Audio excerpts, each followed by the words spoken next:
আজকে শনিবার, বাজে বকবো, ভালো খাবার দাবার খাবো আর ঘরের অনেক কাজ আছে। মিনভাইল খুব ভালো সামুদ্রিক কাঁকড়া পেয়েছিলাম বাজারে, তাই জন্য কাঁকড়ার ঝালটাই করতে মাথায় এলো। সামুদ্রিক কাঁকড়া কিন্তু আমাদের এই সাধারণত যে বড় কাঁকড়া পাওয়া যায় বা যেগুলো সুন্দরবনের কাঁকড়া পাওয়া যায় সেগুলোর মতন না।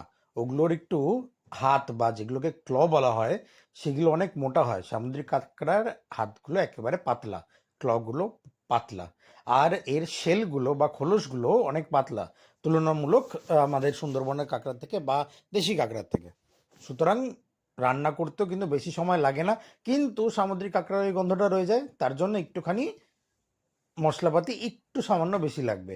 তেমন কিছুই না। প্রথমে আমি একদম বেসিক যেটা আমাদের পেঁয়াজ, আদা, রসুন এগুলো বেটে নিয়েছিলাম। 80% বাটা ছিল, সঙ্গে লঙ্কা, এগুলো 80% বাটা, আর গোটা ছিল বাকি 20%, এই আদা, পেঁয়াজ, রসুন এই সবগুলোই। সেগুলো ভালো মতন করে কষিয়ে নিয়েছিলাম। তার আগে এই কাঁকড়াগুলোকে খোলসটা ছাড়িয়ে, উপরের মাথার খোলসটা ছাড়িয়ে একটু ভেজে নিয়েছিলাম। তারপরে আর কি জমিয়ে কষে নেওয়া মশলা এবং কাঁকড়া একসাথে।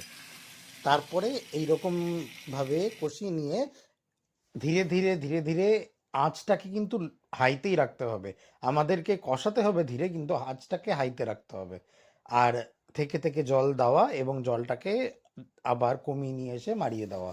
এটাতে কাঁকড়ার যে গন্ধটা থাকে সেটা চলে যায়। অ্যান্ড এখানেই রেডি কাঁকড়ার ঝাল।